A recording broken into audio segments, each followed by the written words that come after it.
tractors. Huh. What's up, everyone? December 29th, 2022. Cusp of another massive Great Recession. Credit issues, skyrocketing debt,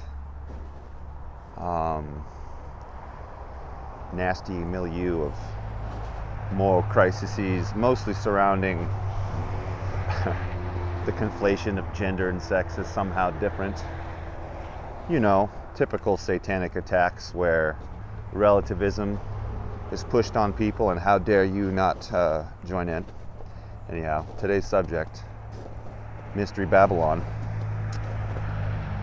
Babylon has always, ever since the time of the original Babylon, been the business center, the cultural center, the political power center of the humans' universe, the world. Original Babylon there's nothing like it. Before then, you know, we had the Tower of Babel on the plain of Shinar, Babylon. Same location, relatively speaking. Mesopotamia. Dominated the world, took over Israel, had more say and sway than any other country. Obviously the political, financial, credit powerhouse of the world. In the book of Romans, Paul calls Rome, where he's at, Babylon, alluding to the fact that at that time that, you know, that beast particularly was the Babylon at that time, because obviously original Babylon had been gone by that point, and there were no Greek city-states to compete. Technically, I guess Greece was part of it, but I see a lot of misunderstandings about where Mystery Babylon fits in all of this. There's no real mystery if you think about it. The world itself has been, for the most part, utterly conquered, meaning humans have been just about everywhere. There's a few places we haven't been, but those are very few and far between, random islands and so on. You know, and the ones that we have seen where people haven't been, you know, there's people there. They're natives. Anyhow.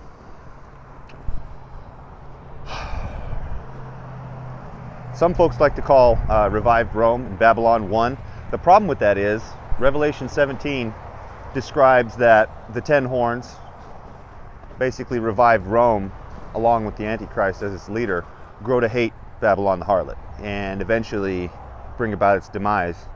Probably, you know, nuclear weapons, massive technological bombardment, because you know the drones are coming, people. Lots of them. Very powerful ones.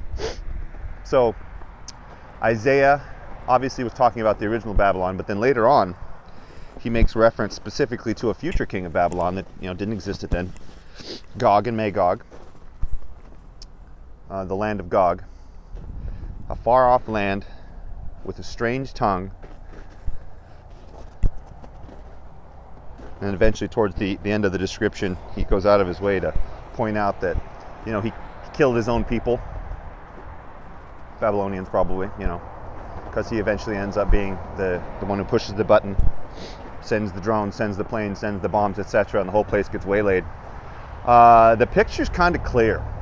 There is no other nation in the world right now that is set up to be the powerhouse that the United States is.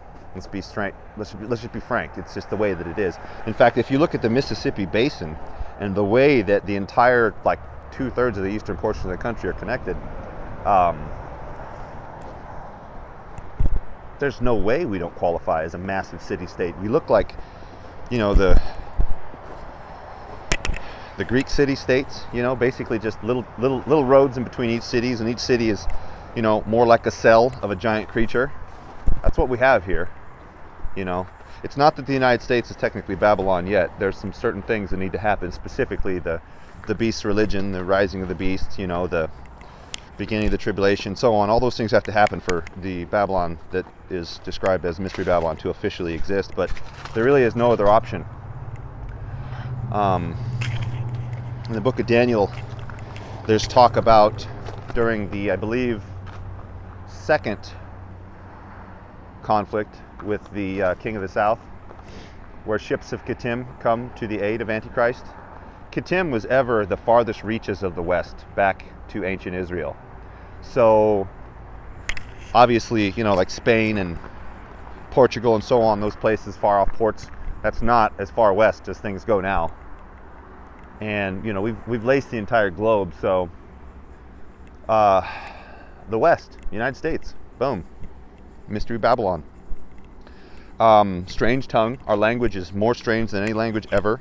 It's an amalgamation, slightly bastardized. We've taken from all languages. Basically, our cultural institution is near identical in a sense to our language, in that it's just a big throw together. It's taking all the things we like and getting rid of the things we don't. And I mean, you guys can see the language is changing fast right now. Look at all the stupid things we say to get across broad points.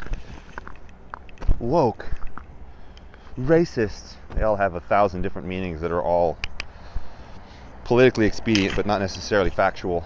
And you'll see more and more of this. But yeah, our language is incredibly dumbed down compared to previous generations. We actually have to say more words to get points across than I think just about any other language in the history. So we have more words, more funky sounds,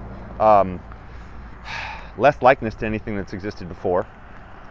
I'll also say this, they say that we culturally affect the entire world. Well, I see people in Iran that hate us and want to bomb us wearing Nikes.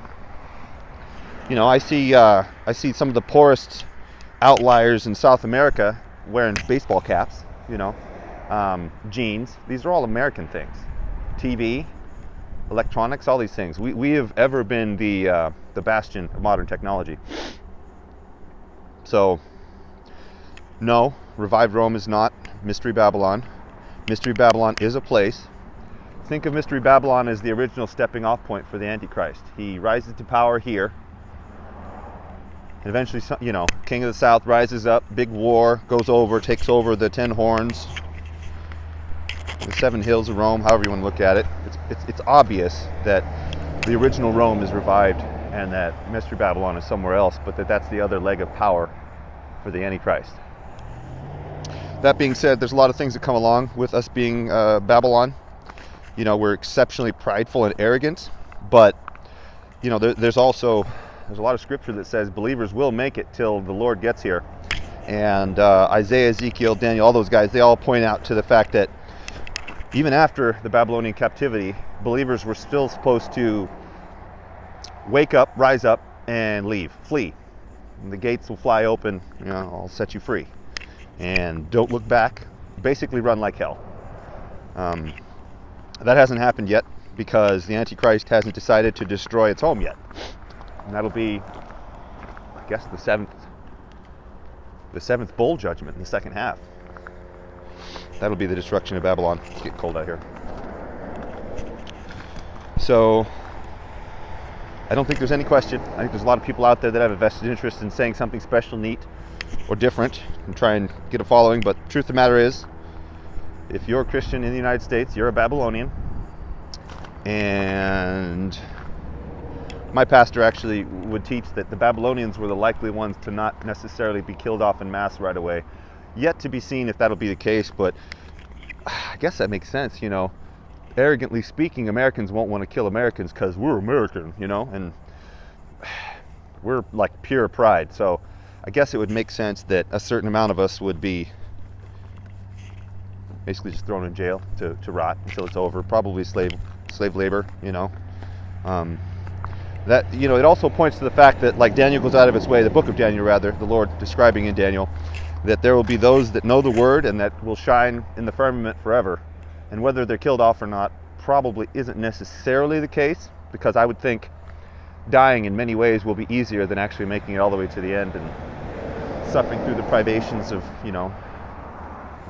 potentially torture, but likely mild constant starvation, constantly being overworked and being a general underclass. And then eventually, Babylon clearly throws off the Antichrist and does its own thing, but then the Antichrist comes and destroys this place. And I mean, we earn it for sure. We're the jumping off point for the religion of the beast, the thing that's going to be sold to the world in mass. It's going to cause the mass murder of millions of believers, and the mass apostasy. It's called the Great Apostasy, but mass falling away from the Lord. So, my reading anyway, I read a third falls away, a third is killed off, and a third ends up making it to the end, likely much the way I described, in jail, eventually let out.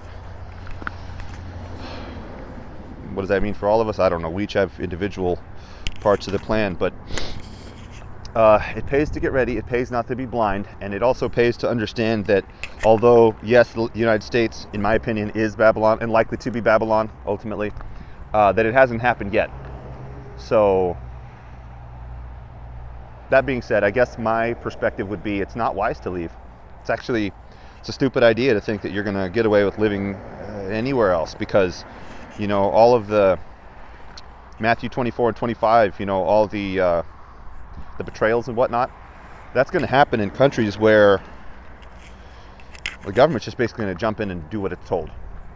And I'm certain there's going to be a certain amount of that here in the States. There's going to be some people that can't shut up, maybe me, that eventually will be sent over and burnt in front of whatever abomination of desolation. We'll get into that later on too. But yeah, that's the message for today. We're it. There's no getting away from it. That being said, what a thing to wake up to.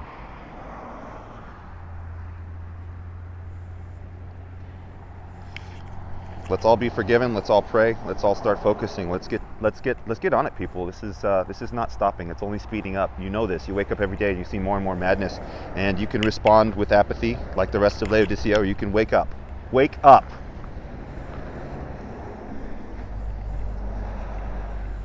Maybe this will get somewhere. I really doubt it. I think it's just going to be for a few select people that he intentions it for, and I don't know. We'll see. I really hope it goes somewhere. Have a good rest of your day, guys. I'm going to keep talking about this stuff until I pay for it, which I kind of already am, but yeah. Thanks for coming along. Subscribe if you want. I don't know what to do about donations. This is going to take a chunk out of my life enough that, well, things are starting to get depressed economically here, so I'll probably have a little bit more time for it, but I'll have to do something to take care of all those babies. So hope you guys are having a good day. See you next time.